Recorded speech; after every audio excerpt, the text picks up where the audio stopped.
ஒரு கூடைப்பந்து விளையாட்டுல டைம் அவுட் கேக்குற மாதிரி ஒரு பெரிய போரை கட்டுப்படுத்துற சட்டத்தோட காலக்கெடுவையே அப்படியே பாஸ் பண்ணிட முடியுமா?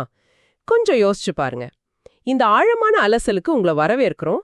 இன்னைக்கு நாம பார்க்க போறது அமெரிக்க ஈரான் போர் பத்தி அமெரிக்க செனட் சபையில நடந்த ஒரு அனல் பறக்கும் விசாரணையத்தான். ஆமா, அல்ஜசீரா செய்தி அறிக்கையை வச்சு இந்த $25 பில்லியன் போர் செலவு, அப்புறம் குறையிற ஆயுத இருப்பு, முக்கியமா இதுல என்னென்ன சட்டச்சிக்கல்கள் இருக்குங்கிறத எந்த அரசியல் சார்பும் இல்லாம உங்களுக்கு தெளிவா விளக்க போறோம். கரெக்ட். சரி, இத விரிவா பாப்போம். முதல்ல போர் தொடங்கி சில மாசத்திலேயே அமெரிக்காவுக்கு $25 பில்லியன் செலவாயிடுச்சுன்னு பென்டகன் அதிகாரிகளே ஒப்புக்கிட்டு இருக்காங்க. ஆனா பாதுகாப்புத்துறை செயலர் ஹெக்ஸத் இதை எப்படி சமாளிக்கிறாருங்கிறது தான் இங்க சுவாரஸ்யம். நிச்சயமா. ஏன்னா நம்ம ஆயுத இருப்பு ரொம்ப நல்ல நிலையில இருக்குன்னு அவர் அடிச்சு சொல்றாரு. ஆனா கள நிலவரம் வேற மாதிரி இருக்கு இல்லையா? ஓ, அதாவது இந்த பேட்ரியாட் ஏவுகணைகள் குறைஞ்சிடுச்சுன்னு சொல்றாங்களே, அதையா சொல்றீங்க? ஏன்னா மத்த இடங்கள்ல இருக்கிற இருப்பை எடுத்து இங்க பயன்படுத்த வேண்டிய கட்டாயம் இருக்குன்னு நான் படிச்சேன். இது எப்படின்னா கிரெடிட் கார்டை முழுசா தேய்ச்சிட்டு பேங்க் பேலன்ஸ் சூப்பரா இருக்குன்னு சொல்ற மாதிரி இல்லையா? சரியா சொன்னீங்க. அவங்க ஒட்டுமொத்த ஆயுத கணக்கை காட்டி சமாளிக்கிறாங்க. ஆனா விலைமதிப்பற்ற நீண்ட தூர ஏவுநரை காலியாவது சாதாரண விஷயம் கிடையாது. நாளைக்கு உலகத்துல வேற ஒரு மூலையில பிரச்சனை வந்தா என்ன பண்றதுன்னு நாடாளுமன்ற உறுப்பினர்களுக்கு பெரிய பயம் இருக்கு. அந்த பயம் நியாயமானதுதான். அது வெறும் பொருளாதார பிரச்சனை மட்டும் இல்ல. ஏன்னா ஈரானுக்கு ரஷ்யா நேரடியாகவே உதவுதுன்னு அமெரிக்க ஜெனரல் கேன் ஒப்புக்கிட்டு இருக்காரு. எதிரி தரப்பு பலமாகும் போது நம்ம என்ன சட்ட முடிவுகள் எடுக்கிறோங்கிறது ரொம்ப முக்கியம். ஆமா, இங்கதான் இந்த 1973 போர் அதிகார சட்டத்தோட 60 நாள் காலக்கெடு உள்ளே வருது. நாடாளுமன்ற அனுமதி இல்லாம ஒரு அதிபர் தன்னிச்சையா நீண்ட கால போர்களை நடத்துவதை தடுக்க தான் அந்த காலக்கெடுவை வச்சாங்க. இப்போ அந்த அவகாசம் முடிய போகுது. ஆனா ஹெக்ஸத் என்ன சொல்றாரு பாருங்க.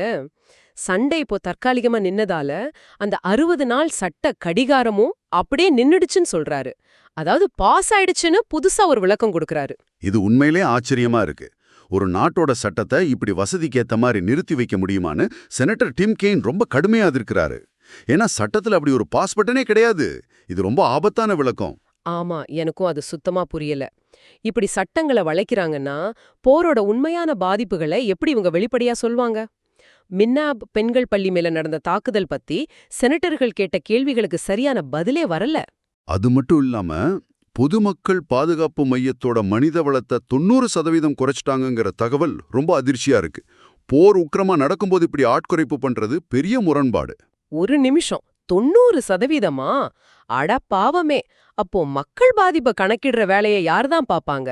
இது ஒட்டுமொத்தமா இவங்களோட வெளிப்படைத்தன்மையே கேள்விக்குள்ளாக்குது. அதேதான். பொதுமக்களை பாதுகாக்க எங்ககிட்ட வளங்கள் இருக்கு நிர்வாகம் சொல்றாங்க. ஆனா அதை கண்காணிக்கிற குழுவையே காலி பண்ணிட்டா எப்படி? செனட்டர் ஜாக் ரீட் இதை நேருக்கு நேரா கேட்டாரு. ஆமா, அவரு கேட்டது எனக்கு ஞாபகம் இருக்கு. அதாவது அதிபர் ட்ரம்ப் கேட்க விரும்புறத மட்டும்தான் நீங்க சொல்றீங்களா, இல்ல உண்மையை சொல்றீங்களான்னு அவர் கேட்டது ஒரு சாதாரண கேள்வி கிடையாது. அதுக்கு ஹெச்டிட்ஸ் கொடுத்த பதில கவனிச்சிங்களா? கேள்வி கேட்ட செனட்டர்களை பார்த்து பொறுப்பற்றவர்கள்னு விமர்சனம் செஞ்சாரு. அவங்க அமெரிக்காவோட எதிரிகளுக்கு உதவுறதா நேரடியாவே குற்றம் சாட்டினாரு. இதிலிருந்து என்ன தெரியுதுன்னா, நிர்வாகம் அவங்களோட போர் நடவடிக்கைகளையும் அந்த சட்ட விளக்கங்களையும் ரொம்ப தீவிரமா நியாயப்படுத்துறாங்க. ஆனா செனட் சபை இந்த செலவு அப்புறம் வெளிப்படைத்தன்மை பத்தி விடாம கேள்வி கேட்டுட்டே இருக்கிறாங்க.